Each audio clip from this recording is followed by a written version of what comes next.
Study IQ IAS, आपका selection हमारा mission. Hello everyone, कैसे हैं सब। स्वागत है सभी का स्टडी IQ IAS हिंदी पे। और आज हम बात करने वाले हैं आप लोगों की 2027 की तैयारी के बारे में।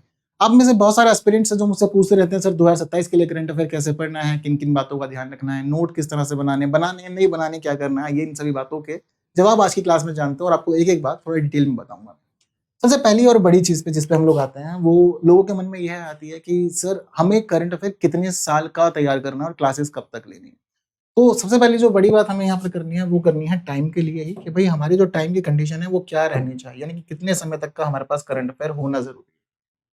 तो कितने टाइम तक होना चाहिए, देखिए मैं सब अपने अपने हिसाब से अलग अलग बातें कहते हैं। जो अब तक की मेरी रिसर्च है और पिछले 5-6 सालों में मैंने जितनी चीजों को एनालाइज किया है यूपीएससी के मामले में, मेरी समझ ये कहती है कि आपके पास कम से कम 1.5 साल का करंट अफेयर होना चाहिए, जो कि जरूरी है क्योंकि क्वेश्चन फंस रहे हैं और हर साल फंस रहे हैं।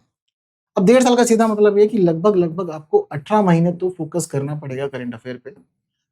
अगर छूट जाए तो आप बाद में रिवाइज करके चीजों को स्ट्रॉन्ग कर सकते हैं। अगर आप समय से कर सकते हैं तो बेहतर रहेंगी चीजें। मतलब कोशिश ये की जाए कि जिस ईयर भी आपको देना है उस ईयर से कैलकुलेट कर दिए और दिसंबर से शुरू करते हुए नेक्स्ट ईयर मई के महीने तक लेके जाइए। जैसे कि अगर आपको 2027 में एग्जाम देना है तो अच्छी चीज ये है कि 2027 के एग्जाम के लिए 2025 के दिसंबर से आप शुरू कीजिए और मई 2027 तक, वैसे तो खैर मई तक काम नहीं भी चलेगा तो अप्रैल तक तो आपको करके रखना पड़ेगा, यानी कि अप्रैल तक का करंट अफेयर आपके पास में हो तो ये ज्यादा फायदे का विषय। अगर आप इतना करंट अफेयर तैयार कर लेते हैं तो एक सेफ जोन में है। ऐसा क्यों कह रहा हूं मैं, उसके पीछे भी एक बड़ा रीजन है और वो रीजन ये है कि जब कभी भी आप लोग अगर पेपर को एनालाइज करेंगे तो अपने यूपीएससी के पेपर को एनालाइज करते आपको ये समझ में आएगा कि कुछ क्वेश्चन बिल्कुल जो ठेठ करंट अफेयर के हैं वो आपको मिलेंगे। लगभग ऐसे क्वेश्चन होंगे 14 से 15। ये 14 से 15 क्वेश्चन इस तरह के होंगे जो बिल्कुल ठेठ करंट अफेयर के ही होंगे, यानी कि बिल्कुल सीधे सीधा कह रखा होगा पेपर के अंदर कि हाल ही में, बीते दिनों, समाचार पत्रों में इस तरह का कई उल्लेख होगा। तो इस तरह के जो उल्लेख होते हैं वो साफ बताते हैं कि भाई करंट अफेयर से ही क्वेश्चन पूछा गया, चीजों को घुमाया फिराया नहीं गया। लेकिन फिर भी अगर मैं बात करूं करंट अफेयर की तो करंट अफेयर का डायमेंशन अभी भी इतना है कि लगभग 32 से 35 क्वेश्चन ये आपके अच्छे करा सकता है। यानी कि करंट अफेयर आपका अच्छा है तो समझिए कि आपका पेपर क्वालिफाई करने के चांसेस बहुत ज्यादा है। ऐसा इसलिए क्योंकि जो कुछ बिल्कुल प्योर करंट अफेयर के क्वेश्चन है वो तो आपको मिलेंगे ही मिलेंगे, लेकिन इसके अलावा जो आपके बहुत सारे सब्जेक्टिव क्वेश्चन है ना, चाहे आप ज्योग्राफी की बात कर लीजिए, एनवायरमेंट की बात कर लीजिए, या फिर इसके अलावा आप पॉलिटी की बात कर लीजिए, या फिर इसके अतिरिक्त आप हिस्ट्री की बात कर लीजिए, या फिर और भी जो हमारे सब्जेक्ट हो गए हैं आप उनकी बात कर लीजिए। ये वो सारे सब्जेक्ट हैं जो कहीं ना कहीं करंट अफेयर से जुड़े हुए क्वेश्चन आपको प्रेजेंट करेंगे। अब देखने में लगेगा कि या तो वो सब्जेक्ट के, लेकिन कहीं ना कहीं करंट अफेयर के तौर पर वो बीच में पढ़े गए होते हैं, इसीलिए वो क्वेश्चन पूछे भी जाते हैं। तो यहाँ अगर आप करंट अफेयर 1.5 साल का तैयार कर लेते हैं तो 1.5 साल में फायदा ये है कि लगभग आप 32 से 35 क्वेश्चन के एवरेज पे अपने जो आंसर को सही कर सकते हैं। और बड़ी चीज ये है कि आपको केवल यूपीएससी में 50 क्वेश्चन तक पहुंचना है सही से, और इस दौरान अगर आप 30 क्वेश्चन भी यहाँ से पार पा जाते हैं तो बाकी आपके जो सब्जेक्टिव क्वेश्चन है वो आपकी नैया पार लगा देंगे। मतलब प्रीलिम्स के लिए स्ट्रेटेजी अच्छी होनी चाहिए और वो अच्छी स्ट्रेटेजी आपके पास में है तो आपके लिए चीजों में फायदा बहुत होगा और आप अच्छे से अपने प्रीलिम्स को क्लियर करके आगे बढ़ सकते हैं। ये बहुत बढ़िया और खास स्थिति है आपके लिए। इसी के साथ एक दूसरी बड़ी चीज और डिस्कस करते हैं। एक और क्वेश्चन जो मुझसे बहुत ज्यादा पूछा जाता है वो यह है कि सर सोर्सेज का क्या करें, यानी कि करंट अफेयर सर कहां से पढ़ें और कितना पढ़ें। ये एक ऐसा प्रश्न है जो बहुत ज्यादा लोगों के मन में रहता है। जैसे कि मेरी खुद की 2 क्लासेस चलती हैं, एक पेड बैच में चलती है और एक यूट्यूब पे चलती है, तो बच्चे यह भी पूछते हैं कि सर दोनों में से कौन सी क्लास है। देखो बच्चा, क्लास में एक बात ध्यान रखना कि करंट अफेयर जब कभी भी पढ़ा जाता है तो करंट अफेयर पढ़ने का एक साथी होता है और वो होता है सिलेबस। ठीक है, तो जब कभी भी करंट अफेयर पढ़ रहे हो तो हमेशा किसी भी टॉपिक को जब आप देखो तो टॉपिक को देखते ही सबसे पहले जो मन में आना चाहिए जवाब वो ये आना चाहिए कि ये हमारे किस पेपर से कनेक्टेड है। ये हमारे जीएस पेपर 1 में जाएगा, जीएस पेपर 2 में जाएगा, जीएस पेपर 3 में जाएगा। ये क्वेश्चन सबसे पहले मन में क्लियर होना चाहिए, क्योंकि पढ़ने समझने के दुनिया में है तो बहुत कुछ, बट क्या पढ़ें ये बात हमें हमारा सिलेबस समझाता है। क्योंकि सिलेबस से आप चीजों को जितना अच्छे से कनेक्ट कर पाएंगे आपकी चीजें उतना ज्यादा स्मूथ और अच्छी चलेंगी और आपकी चीजें ज्यादा रिलैक्स्ड रहेंगी। तो जीएस पेपर 1, 2 और 3 ये तीनों की चीजें आपको यहाँ अच्छे से समझ में आ जाएंगी तो ज्यादा बेहतर आपके लिए चलेगा और चीजें ज्यादा सिस्टमेटिकली अरेंज भी आपकी लाइफ में हो जाएगी। तो फायदे की चीजें और ये ज्यादा बेहतर विकल्प है आपके लिए कि पहले क्या करें। अब इसके बाद प्रश्न यह है कि कहाँ से तैयार करें। पहली अप्रोच तो समझा कि अप्रोच क्या होनी चाहिए। अब यहाँ पर बात हम लोग करते हैं कि भाई हमारे अब इस अप्रोच के लिए सोर्स क्या है। तो आपके मन में आता होगा कि वेबसाइट्स बहुत सारी हैं, न्यूज़ के लिए अलग अलग वेबसाइट्स मौजूद है, पीआईबी मौजूद है, पीआरएस मौजूद है, कुरुक्षेत्र भी है, योजना भी है, इसके अलावा न्यूज़पेपर भी आ रहे हैं, मैगजीन भी आ रहे हैं। तो सर क्या क्या करें? देखो, पढ़ने के लिए सच में बहुत कुछ है और knowledge is like in ocean. ये बात भी बिल्कुल सही है। यहाँ पर आपको जो नॉलेज है वो एक महासागर की तरह है आपके लिए, जो कभी खत्म होती हुई नहीं दिखेगी आपको। अब इस दौरान करना क्या है? तो मैंने समझा कि पहले तो सिलेबस को फॉलो करना है, जो कि सबसे इंपॉर्टेंट चीज़ है। सिलेबस के अलावा भटकने का काम नहीं करना, वरना आप खुद को ही रिस्क में डालेंगे और अपना टाइम वेस्ट करेंगे। यूटिलाइज हो सकता है वो काम आप वेस्ट करने लगेंगे। तो टाइम वेस्ट नहीं करना, पहली अच्छी चीज़ ये पे ध्यान देना है, जितना फायदा हो जाएगा वो आपको यहाँ से हो जाएगा। इसके अलावा सोर्सेज क्या करना है? तो देखो, सोर्सेज तो ऐसे बहुत सारे हैं, बहुत सारे हैं, पर करना क्या है? देखो, दो चीजें, या तो यह है कि भाई बिखरी हुई चीजों को इकट्ठा करो, या फिर काम ये करना है कि इकट्ठी चीजों को अपना बना। भाई विश्व विजेता बनने के दो ऑप्शन आपके पास अवेलेबल हैं। या तो जितने भी महाराज बैठे हैं सारे के सारे राजाओं को एक एक करके हराओ और विश्व विजेता बन जाओ। या फिर एक दूसरा ऑप्शन और है, जब युद्ध हो रहा है तो शांति से देखो, जो राजा सारे राजाओं को हराए उससे युद्ध करके आप उसको हरा के भी विश्व विजेता बन सकते हैं। ये भी खास ऑप्शन अवेलेबल है। तो दोनों में से ऑप्शन कौन सा ठीक है? जो सबको हरा उसको बाद में हरा दो, क्यों बेवजह ज्यादा चीजों में रचना है? वही वाला काम यहाँ भी है। आपको जो सोर्स यहाँ यूज करना है वो सोर्स आपका इंटीग्रेटेड होना चाहिए।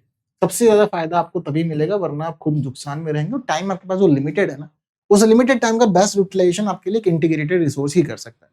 अब इंटीग्रेटेड रिसोर्स के मामले में आपके पास में देखो चीजें जो अवेलेबल हैं, या तो आप इतना ज्यादा इंटीग्रेट कर लो कि एक ईयरली बुक ही पढ़ लो, चलो हाफ ईयरली बुक भी हो सकती है, या फिर आपके पास मंथली करंट अफेयर रिवीजन के लिए मैगजीन्स अवेलेबल हैं, या फिर इसके साथ साथ ही आपके पास में डेली करंट अफेयर के लिए न्यूज़पेपर्स अवेलेबल है। अब बहुत सारे बच्चे कहते हैं कि सर मैगजीन पढ़ लेते हैं ज्यादा बेहतर है। देखो, मैगजीन और न्यूज़पेपर में जब मुझसे कोई पूछता है कि क्या पढ़ा जाए, तो मैं प्रेफर करता हूँ कि आप न्यूज़पेपर पढ़ने पे ज्यादा ध्यान दीजिए, आपके लिए फायदे का विषय। ऐसा क्यों? देखिए, मैगजीन किसी ना किसी कंपनी की होगी या किसी न किसी इंस्टीट्यूट की होगी जो आप तक आएगी, लेकिन मैगजीन में स्थिति यह होती है कि जब आप 1 से 30 जुलाई या 1 से 30 जून तक का जो करंट अफेयर देखेंगे, वो 1 से 30 जून तक का करंट अफेयर आपको जाके मिलेगा कब? 10 जुलाई को मिलेगा। और 10 जुलाई के बाद जब आप पढ़ते रहेंगे तो आप पढ़ते पढ़ते अगस्त में पहुंच जाएंगे, और आप अगस्त में पढ़ क्या रहे हैं? जून का करंट अफेयर। तो आप अगस्त में रहेंगे और जून का करंट अफेयर पढ़ेंगे, जहां बाकी सभी लोग अगस्त में होकर अगस्त का करंट अफेयर पढ़ रहे होंगे, वहां आप अगस्त में रहकर जून का करंट अफेयर पढ़ेंगे, जो कि बहुत ज्यादा गड़बड़ वाली बात है। करना क्या है? मदद करेगा ना आपको यहाँ पर न्यूज़पेपर मतलब अभी का पढ़ना है। न्यूज़पेपर आपको रोज अपडेट देगा, रोज कुछ नया सिखाएगा। और बड़ी चीज क्या है, मंथली करंट अफेयर एक बल्कि काम होता है, यानी कि मैगजीन में बहुत सारे आर्टिकल आए थे पूरे महीने के, जिनको खत्म करना कई बार बहुत सारे लोगों के लिए पॉसिबल नहीं होता। बट डेली न्यूज़पेपर पढ़ने के माध्यम से, यानी कि तो न्यूज़पेपर पढ़ सकते या फिर न्यूज़पेपर की क्लास ले सकते हो। तो यहाँ पर एक जो बेस्ट बेनिफिट आप लोग को यहाँ मिलता है वो यह मिलता है कि रोज के लगभग 5 से 7 आर्टिकल आते हैं, जिनको पढ़ कर ना वो समझ पाना बड़ा ही आसान है। तो अब खुद सोचिए कि रोज के 5 से 7 पढ़ना आसान है, या फिर एक बार में इकट्ठे ही 150 आर्टिकल्स मिल जाएं तो उनके ऊपर नजर डालना, उनको समझना आसान। तो ऑब्वियसली थोड़ा सा परेशान होते हैं जब वजन दिखाई देता है। शॉर्ट में छोटे में काम चलता रहता है, तो हमारे लिए ज्यादा स्मूथ और इजी चीजों को ये बनाने का काम करता है। तो फायदे की चीज ये है। इसके बाद आगे बढ़ते हैं, और आगे बढ़ते हुए समझते हैं कि भाई अब यहाँ पर जब पढ़ ही रहे हैं तो ऐसे में क्या हमें नोट्स बनाना चाहिए या नहीं बनाना चाहिए। बहुत सारे बच्चे ऐसा भी क्वेश्चन पूछते हैं कि सर नोट्स बनाए या ना बनाए। देखो, हम कभी भी नोट्स बनाते हैं तो पहला अपने आप से प्रश्न ये पूछो ना कि हम नोट्स बना क्यों रहे हैं। Why, what is the reason behind notes में, क्यों बनाते हैं हम नोट्स? बताओ, जवाब दो। नोट्स बनाने का मतलब यह होता है कि जिस बुक को या जिस रिसोर्स को हम लोग पढ़ रहे हैं उसे हमें बार बार ना पढ़ना पड़े, और उस बुक का एक समराइज या फिर एक शॉर्ट फॉर्म हमारे पास अवेलेबल हो, जिसको कम टाइम में हम देखें, जाने समझे, और वो शॉर्ट नोट हमारी बुक का काम खत्म कर दे। यानी कि बुक के बड़े हिस्से को एक छोटे हिस्से में शामिल करना हमारे लिए शॉर्ट काम करते हैं, यानी कि शॉर्ट नोट्स काम करते हैं। यही तो सच्चाई है ना। हम नोट्स एग्जैक्टली क्यों बनाते हैं? अपने पढ़े हुए कंटेंट को रिवाइज करने के लिए तो हम बनाते हैं इस जगह पर नोट्स। अब यहाँ बात जब हम लोग करंट अफेयर के कंटेक्स्ट में करते हैं, तो करंट अफेयर के लिए बात भी तो यही पूछनी है कि सर नोट्स बनाए या ना बनाए। तो मतलब इसका ये हुआ कि भाई पहले आप ये सोचो ना कि आप रिवीजन कैसे करोगे।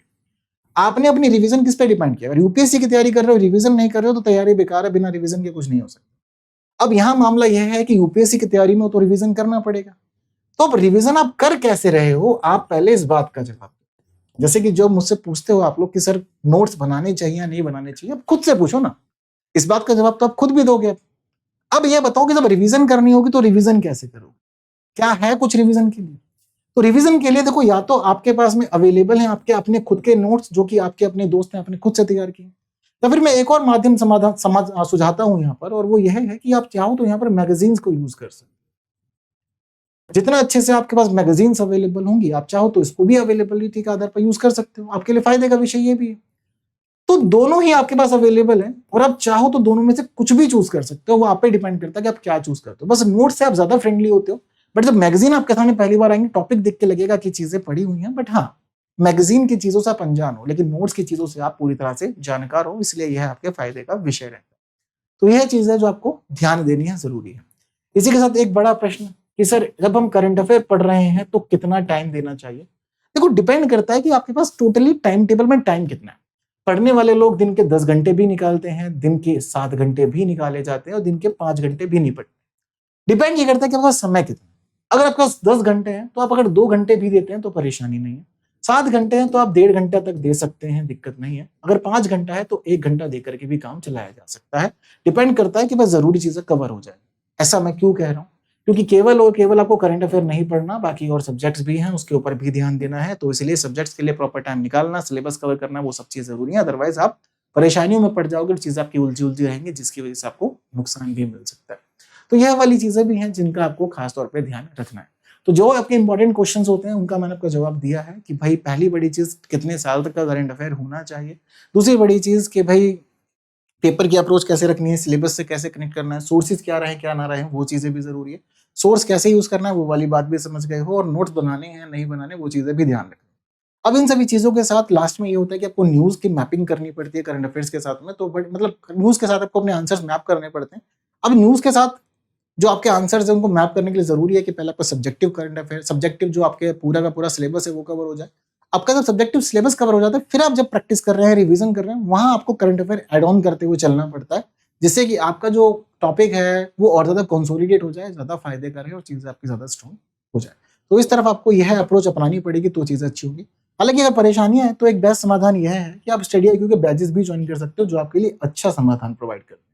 अब स्टडी IQ के बैचेस आपके लिए हर तरह से फायदेमंद है। फिलहाल 50% डिस्काउंट भी मिल रहा है, और आप अगर KL लाइव कोड यूज करते हैं तो ऐसे में यह कोड आपके लिए बेस्ट डिस्काउंट भी दिलवाएगा, और इसी के साथ साथ आपकी फीस भी रिफंड हो सकती है अगर आपने प्रीलिम्स एग्जामिनेशन को क्लियर किया।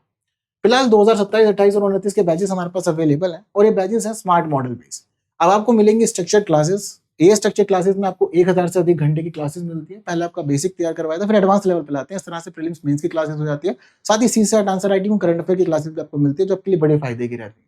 मेंटरशिप में आपको 1-to-1 मेंटरशिप मिलती है, ताकि आपकी छोटी बड़ी समस्याओं का समाधान मेंटर्स करें और आप तरक्की के रास्ते पर आगे निरंतर बढ़ते रहें। वही असेसमेंट आपको अपनी नॉलेज को और ज्यादा सुधारने में और नया करने में मदद करते हैं। अपने टॉपिक्स को तैयार करवाते हैं, सिलेबस को कवर करवाते हैं। रिवीजन आपकी नॉलेज को कंसोलिडेट करती है, और टेस्ट आपकी नॉलेज को इवैल्यूएट करने का लिए आपको मौका देते हैं, जिससे चीज सुधरती है। बाकी 18+ बुक्स का सेट आपको मिल ही जाता है, जहां पर आप अपनी नॉलेज को बहुत एक्सटर्नल सोर्सेज पर डिपेंड किए बिना स्टडी IQ के सोर्सेज पे ही पूरी तरह डिपेंड होकर बढ़ाने का काम कर सकते हैं। तो KL लाइव कोड बेस्ट है, और फिलहाल आज लास्ट डे है, आप लोग ज्वाइन करके बेस्ट स्कीम का लाभ उठा सकते हो। अदरवाइज आपकी चीजें उलझी रहेंगी। और इसके साथ ही साथ टेलीग्राम, इंस्टाग्राम, फेसबुक एक्स, ये वो प्लेटफॉर्म है जहां मैं अवेलेबल रहता हूँ। मेरे साथ जुड़ सकते हो आप, और बाकी PDF वगैरह के लिए आप टेलीग्राम चैनल पे जुड़ोगे तो यहाँ भी आपको सब चीजें मिल जाएगी। तो आज के लिए फिलहाल इतना ही। बस जुड़े रहिए, पढ़ते रहिए, सीखते रहिए, समझते रहिए, चलते रहिए मेरे साथ। और स्टडी IQ के साथ फिर होगी मुलाकात आने वाले सेशंस में, कुछ नए विषयों के साथ आपके आंसर्स लेकर के भी जरूर आऊंगा मैं। तब तक के लिए दीजिए मुझे विदा। Thank you so much. See you soon. जय हिंद। स्टडी IQ IAS, आपका सिलेक्शन हमारा मिशन।